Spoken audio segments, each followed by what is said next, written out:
Dans ce dernier chapitre, l'enquête d'Éric Belleau et de Béatrice Guelpa démontre les failles dans la chaîne de responsabilité. «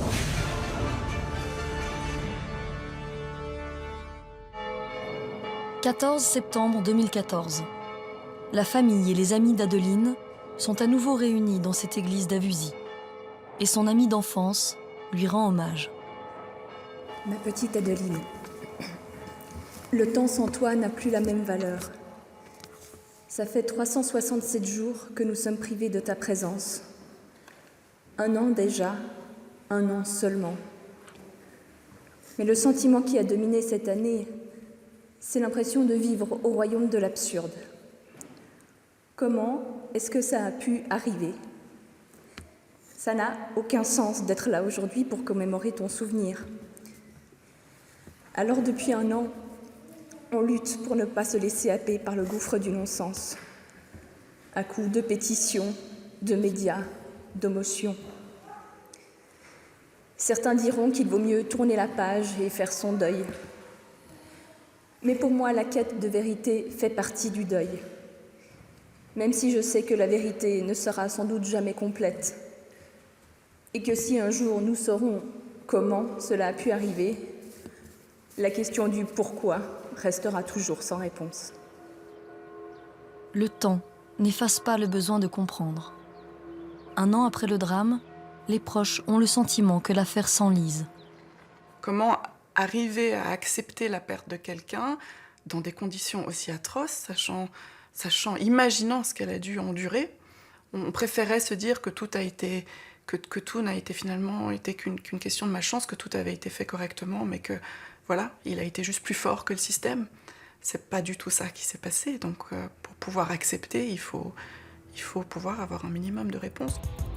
Presque chaque mercredi, depuis décembre 2013, le meurtrier est amené ici, à grands frais, au ministère public. Les parents d'Adeline assistent à toutes les auditions, assis derrière une vitre teintée, à quelques mètres seulement de l'homme qui a assassiné leur fille. Une quête désespérée pour trouver quelques bribes de vérité. On a l'impression d'aider notre fille. C'est vrai que ces audiences sont souvent difficiles, même à chaque fois. Mais je ne regrette pas d'avoir été, jamais. De le voir comme ça, devant nous, c'est un choc. C'est impressionnant quelle assurance, quelle maîtrise de lui il a. Et c'est vrai que quand je pense à lui, je pense toujours à... Je vois que 2 grosses mains très molles, très affreuses, qui ont tué ma fille. J'arrive pas à le considérer comme un être humain, j'arrive même pas à le voir comme un être humain. On entend ce qu'il dit, c'est effrayant. Et puis, on a peur aussi, ça c'est sûr, mais on apprend quand même des choses. Il nous a dit qu'on pouvait être fiers de notre fille. Elle a été digne jusqu'au bout et très professionnelle. C'est la seule chose qu'il nous a dite. Les auditions s'enchaînent. Le procureur n'a pas encore entendu tout le monde, notamment la directrice de la pâquerette. Et la date du procès n'est pas fixée. On parle de fin 2015, début 2016. Depuis 1 an, les enquêtes se succèdent. Certaines sont toujours en cours. Mais celle qui a déclenché la colère des proches, c'est le rapport consacré à la responsabilité de la directrice, le rapport Chapuis, publié au mois de mai. Un rapport qui contraste avec les enquêtes précédentes. Le jour de la sortie du rapport Chapuis, on l'a vécu un petit peu comme un tsunami. C'est-à-dire qu'il y avait eu le rapport de Ziegler, les excuses du Conseil d'État au mois d'octobre, très vite, et on s'est dit ça va dans la bonne voie, on a de la chance. Moi j'ai pensé aussi à ce moment-là à l'affaire Marie, et je me suis dit l'État de Vaud n'a pas présenté ses excuses, peut-être qu'à Genève on a pris la mesure de ce qui s'est passé. Mais la déception est lourde.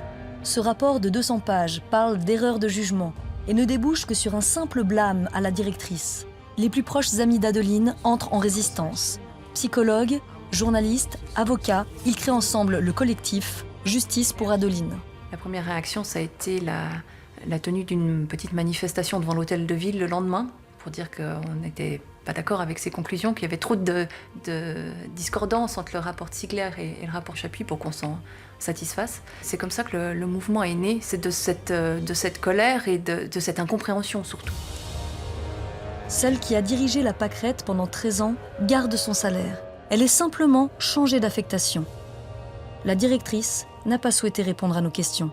C'est son avocat qui le fait. Pour vous, il y avait des dysfonctionnements à la pâquerette? Je ne pense pas qu'il m'incombe de répondre à ce type de questions-là. Une enquête, je le répète, a été faite. Elle est complète, elle comporte plus de 200 pages. Le rapport comporte plus de 200 pages. Tout y figure. Votre cliente, elle n'a rien fait de faux? Si ma cliente n'avait rien fait de faux, elle n'aurait pas été sanctionnée. Si ma cliente n'avait rien fait de faux, un blâme n'aurait pas été prononcé contre elle. De nouveau, je ne peux que vous renvoyer au rapport Chapuis qui explique, mais qui explique aussi comment Fabrice A réussi à manipuler toutes celles et ceux qui l'ont entouré. Ensuite, erreur de jugement, erreur d'appréciation, mais que l'on me comprenne bien, je ne suis pas en train de minimiser quoi que ce soit. Adeline a été assassinée dans des conditions monstrueuses et c'est inacceptable, c'est insupportable. Et je peux vous dire que ma cliente en souffre encore. C'est ce qui est le plus dur pour elle aujourd'hui, évidemment, c'est que sa collaboratrice est disparue et qui plus est dans des conditions semblables.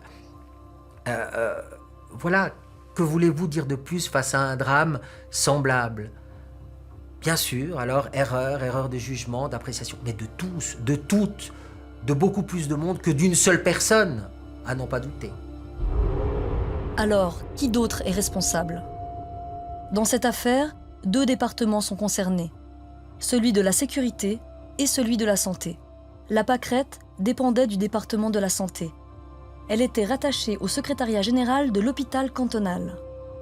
Quel rôle devait jouer ce service ?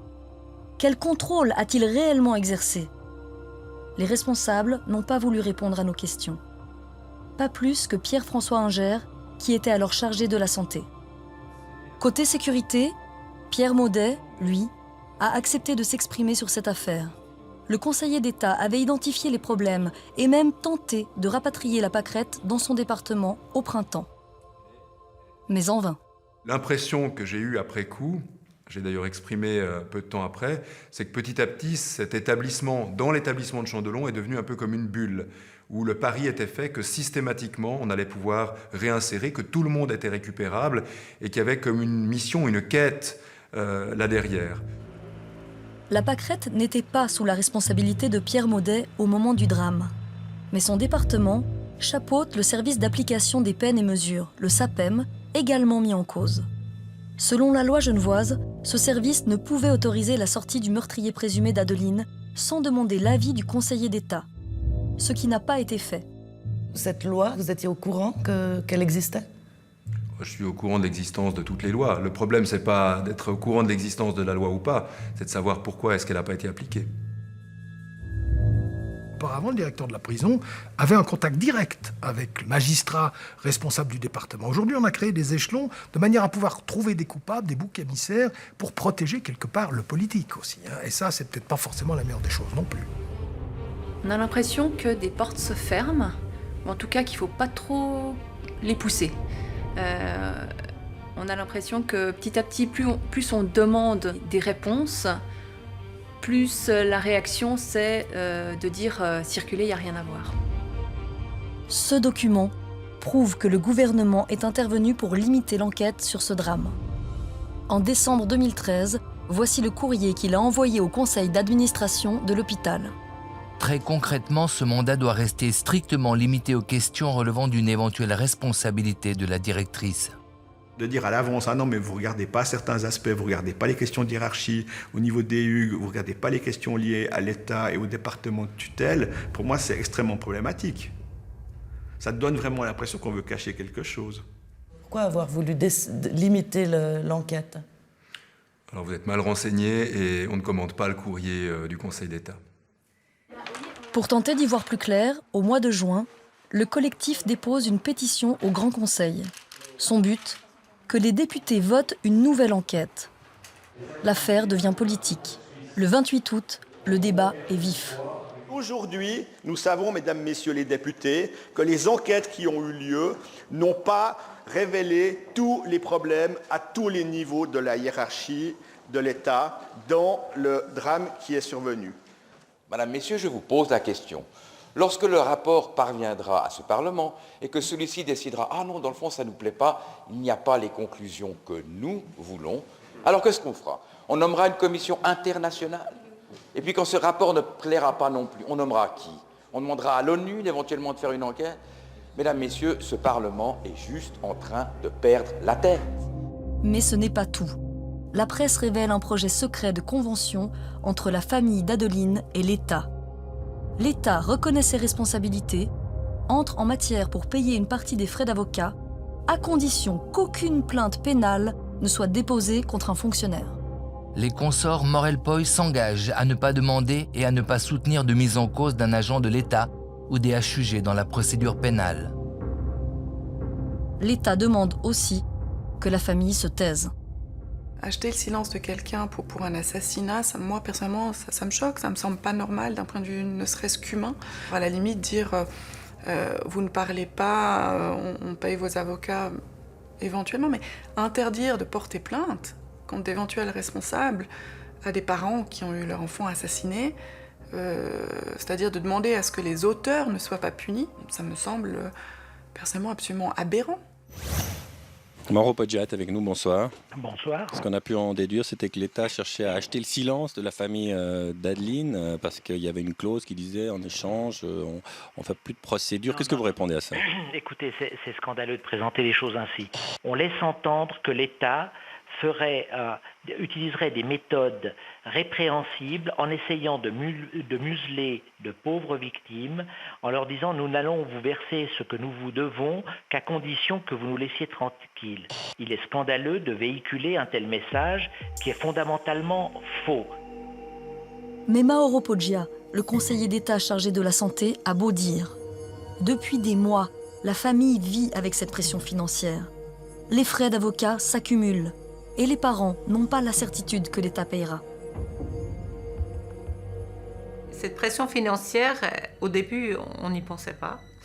Et puis petit à petit, on s'est dit, c'est clair que notre avocat, il fournit un certain travail, il va être payé pour ce travail. Et on s'est dit, mais si on devait payer cette facture, on devrait hypothéquer notre maison, voire la vendre. On nous a déjà enlevé notre fille, si on nous enlève encore cette maison dans laquelle elle a vécu, où on a de bons souvenirs avec elle, où on est bien, ça serait terrible. C'est un poids qui pourrait nous être enlevé, vu le chagrin et tout ce qu'on doit vivre. Alors, on espère que ça va bientôt se réaliser. Et Pierre Maudet, il nous a assuré qu'il y travaillerait. Parce qu'en lui, on a vraiment confiance et on va voir ce que ça va donner. Ces gens-là ont perdu leur fille, ils sont dans une inquiétude financière importante. Ce que je peux dire, c'est que l'État de Genève, en particulier par ma personne, a eu le souci à toutes les étapes qui ont suivi le drame de garder le contact avec la famille. Sur le volet civil et le volet des responsabilités de l'État, il y a des discussions qui sont en cours avec les avocats, donc je ne vais pas rentrer dans le détail. Sur les prises en charge financières, il y a des acomptes qui ont été versés par l'État. On ne connaît pas l'issue définitive, mais je crois pouvoir dire que depuis le début, l'État a considéré que la famille se plaçait du côté des victimes. Donc ces gens-là n'auront pas d'inquiétude financière? Je ne vois pas aujourd'hui où est-ce qu'ils devraient avoir des inquiétudes financières, à moins que les avocats qu'ils ont mandatés, mais je ne suis pas au courant du détail, les frappent d'honoraires excessifs. Les tractations sont toujours en cours. Reste ce malaise chez les proches, qui se sentent obligés de mener un combat qui n'est pas le leur. Depuis 11 ans, 12 ans que je suis dans cette branche, j'ai une confiance, je dirais pas aveugle, mais une grande confiance dans le système judiciaire suisse, dans le système judiciaire genevois, et je découvre des pans de cette société, de cette politique qui m'ont franchement... qui ont provoqué beaucoup de désillusions, qui ont remis en question beaucoup de mes croyances, de mes envies même, Donc c'est très difficile d'accepter de devoir se battre. On aurait envie de se battre avec eux et finalement on a l'impression de devoir se battre contre eux pour pouvoir avoir des réponses. C'est pas normal, on devrait pouvoir faire tout ça, se laisser porter par ce deuil et juste attendre que les choses viennent à nous au lieu de devoir aller les chercher. J'ai peur d'oublier sa voix, j'ai peur d'oublier des fois quelque chose, une attitude qu'elle avait, ou je me remémore toutes ces... Puis je lui raconte aussi tout ce qui se passe avec sa fille, ça c'est sûr.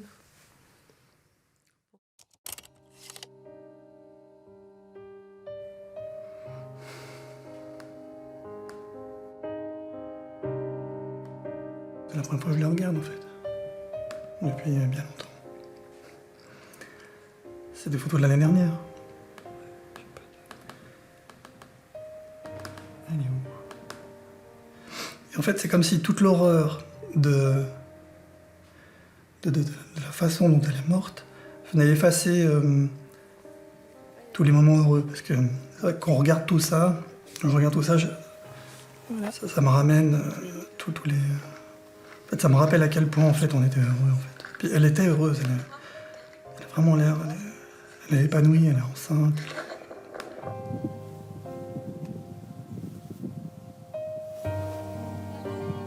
C'est qu'on adorait la nature. C'est assez tragique de savoir qu'on l'ait retrouvée justement dans la nature.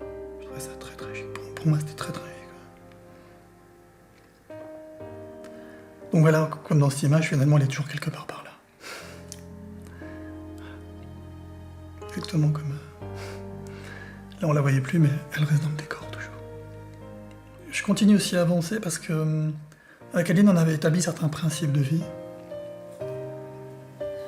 Et j'essaye de les perpétuer, en fait. Et ça me fait tenir. Et...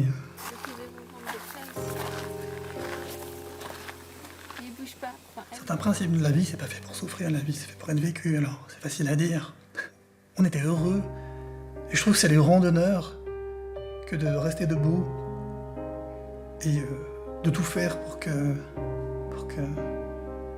sa fille puisse vivre une vie d'enfant le plus heureux possible, avec son papa avec un papa qui puisse être le plus heureux possible. Je crois que c'est vraiment le rang d'honneur. Voilà.